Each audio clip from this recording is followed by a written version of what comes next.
Hey there, it's that Sunday School girl. Thank you so much for pressing play to check out the lesson for this Sunday, July the 12th. I hope that your week was good. Mine was actually... Did you hear that? Quiet.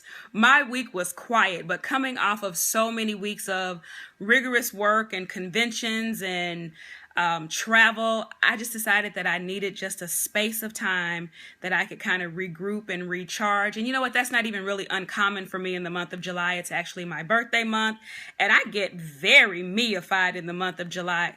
Meified, is that a word? Can I say meified? Well, that's exactly what it is. So I find things that make me happy, including resting and relaxing. So it was a good week. I hope the same for you. I've got a little bit of fun planned this weekend. I get to celebrate tomorrow the wedding of Mr. and Mrs. Reginald Lewis, and I'm excited for them. Congratulations to the both of you. And then on Sunday, of course, I'll be in morning worship, but morning worship begins in Sunday school. So I hope that you have something great planned, that Sunday school is on your agenda. You know, this video comes to you each week for 3 reasons. Number 1, to encourage you to make Sunday school part of your regular weekend routine. Secondly, when you go, don't just show up because I ask you to, but let's be prepared students who are excited to engage and discuss this lesson. Lastly, when we leave, this is not just a story that we're going to be able to read or to be able to recite the Greek, Latin, and Hebrew definitions, but so what when you leave? How do you apply this lesson in your everyday lives? So be there. Come on, let's be great students together. Now listen, July is not only my birthday month. Yes, I love to celebrate, and I get started early and I will go all month long. But it's also National Ice Cream Month. I read that somewhere. So let's enjoy ice cream together. It's summertime, it's birthday time. It's giveaway time. So I'll tell you what, for every person who will share this video today, I will have someone select a name from all of the persons who share, and I will mail you a $10 ice cream gift card. Now, this one happens to be from Cold Stone. Now, my favorite ice cream spot is Brahms, but you know, I live in Texas, and I realize Brahms is not everywhere, so I won't be limiting. I love to share the fun, so I will figure out if Cold Stone is not in your area.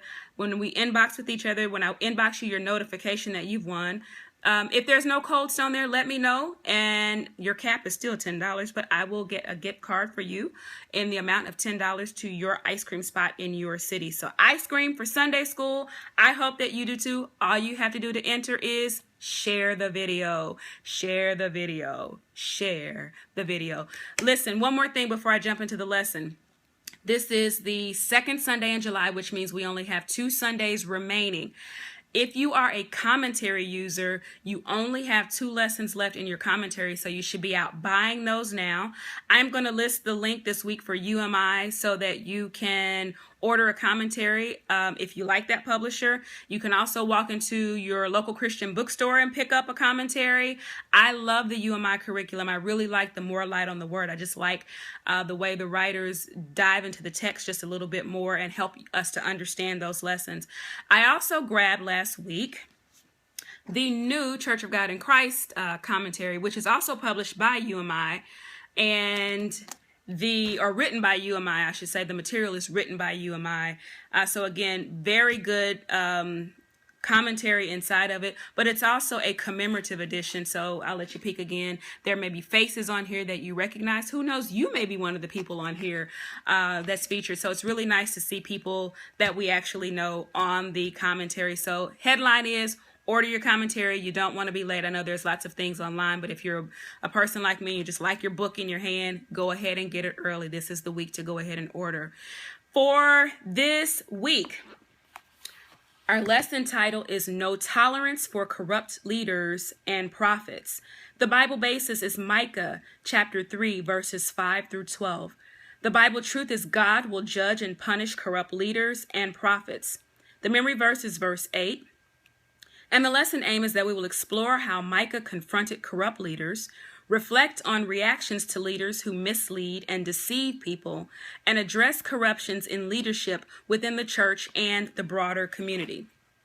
So this is our second week in the book of Micah, and we learned, if you did your background study on last week, that Micah is actually from the country, from a a country area in the southern kingdom, and he's a countryman who has been sent to the city with a message. He's actually classified a minor prophet. Minor does not mean to minimize his message in any way. It just means the length of time that he would have prophesied is shorter than others. So very, very big message, but he didn't work very long. He prophesied actually during the reign of 3 kings.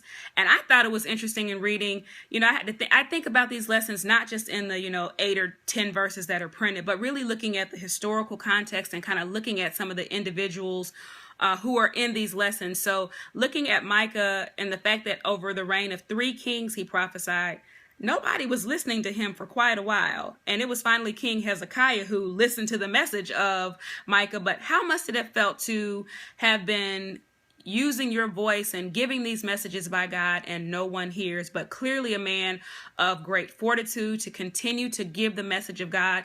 And we'll see even in today's lesson that he was very sure of himself as the prophet and very sure of the message that God had given him. He in this week's lesson deals with both prophets and other leaders in terms of their mistreatment of people. So it's interesting because as you look at this entire unit, it is about using our voices to deal with injustice or to speak against injustice or to take some form of action, that not just your voice, but even in the things that we do, our response system to injustice, that we are not to sit and watch idly as things happen. And that's not only in our churches, but even in our broader community. We just saw that in the lesson AIM. I believe it was Bishop Desmond Tutu who says that to take no side at all is actually to take the side of the oppressor. And so a very bold move again on behalf of a prophet who uses his voice to speak against corruption. In last week's lesson, we saw that he was speaking and saying that there was a time of judgment coming, and there was nothing that could be done about the judgment that was going to come. There was no way to change the punishment. It was on its way. And this week, the language shifts, and he begins to talk specifically to groups of leaders. So let's just talk about the lesson title very quickly. The 2 words in there are tolerance and corruption. I always say this, get a dictionary. I know their words and we know what they mean, but really look them up and take to heart what that is. Tolerance is the ability or capacity to put up or simply endure something, to put up with or to simply endure something. In particular, the existence of opinions or behaviors that one does not necessarily agree with. And the lesson title tells us that God no longer has the capacity to put up with this. He is intolerant of the next word, corruption. Corruption being dishonest or fraudulent conduct by those in power, particularly involving bribery. And so what is it that causes corruption? And quite frankly, it's usually one of 3 things. It's money, power, and respect. They wrote a song about it. Money, power, and respect. And it's not, again, just an issue in church. It's a larger issue.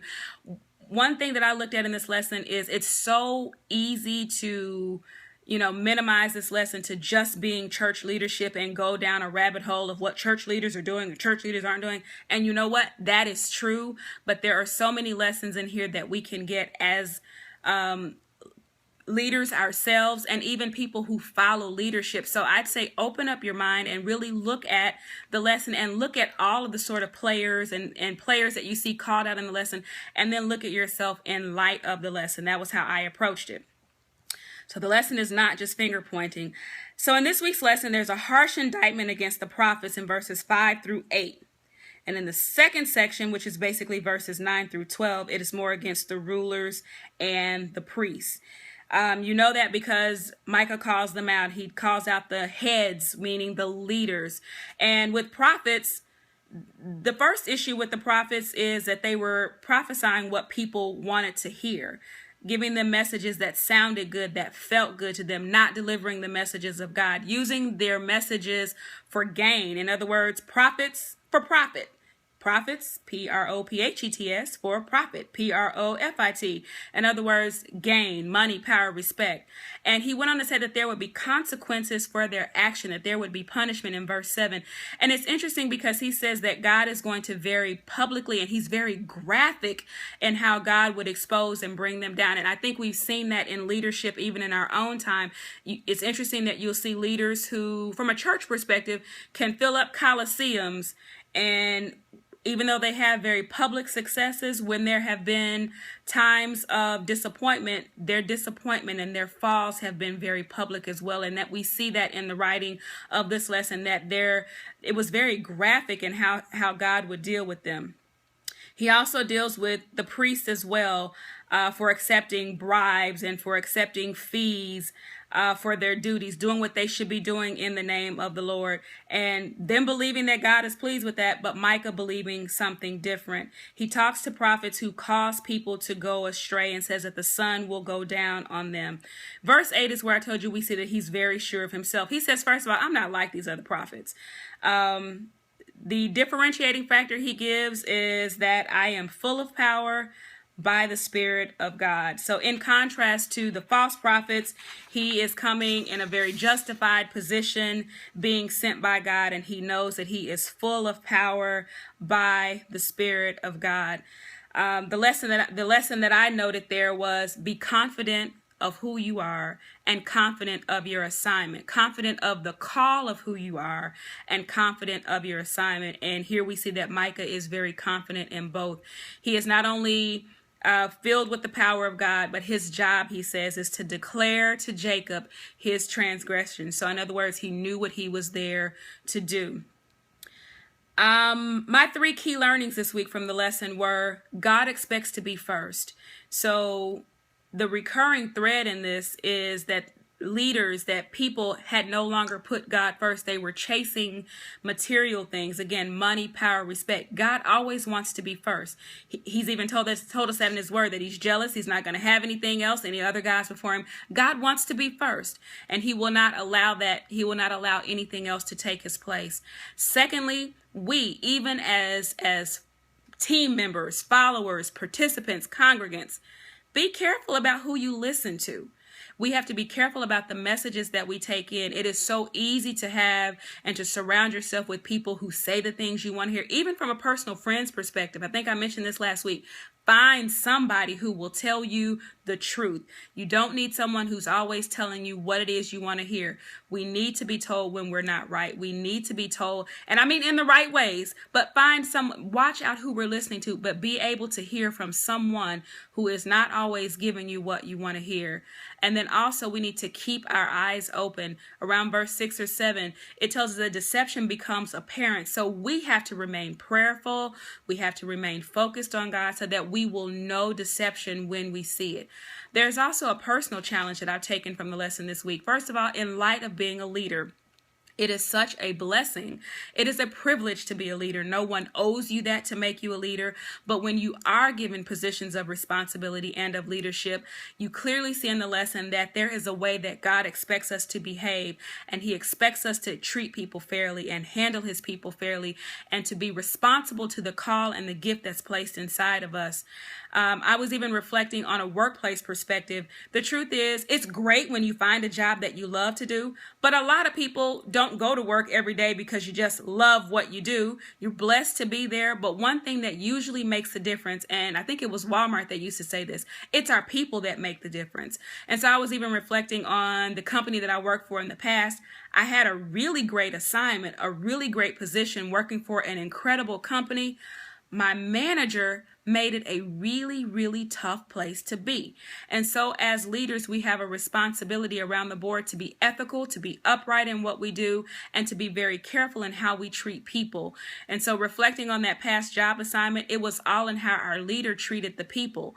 And as my leader started to get increased opportunities in the company, the way he treated people just changed. We were actually personal friends at one point, but getting to a headquarter position and having opportunity to be more visible, I watched and he just began to step on people and crush people, and it didn't matter whatever it took for him to get to the top. That's the kind of behavior that God is not looking for us in looking for us as leaders to display. And most certainly as it relates to leading the people of God, that's not how we should be as leaders. Secondly, in light of being a follower or a member of your community, what is your response? What is your action when you see injustice? Remembering again that to take no side at all, to have no voice, to take no action, to do nothing is actually to take the side of the oppressor.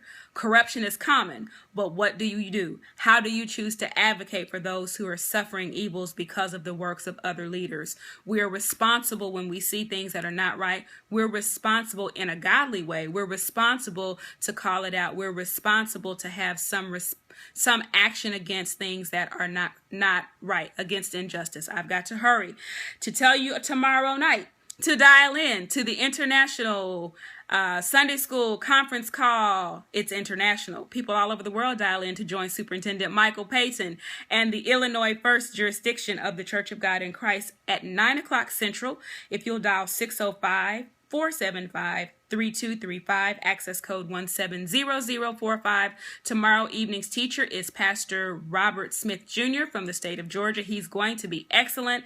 And Dr. Danette Verche has already posted her replay of the lesson that she did on this past Wednesday night for this coming Sunday. Remember to check out thatsundayschoolgirl.com. There are a list of other resources and blogs and other great reading material.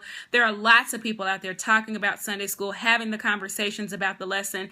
Engage and be a part of it. Listen to it while you're driving. Read in your free time. But there's a lot out there to check out. I hope that you will. Don't forget, share, share, share. One of you is going to take home or be sent the ice cream for Sunday school card for this week. I'll draw the winner on Sunday afternoon. So you have up until Sunday at 11 o'clock to share this video. And Sunday after church, I'll announce the winner. Thank you so much. Have a super weekend, and I'll see you next week. Bye.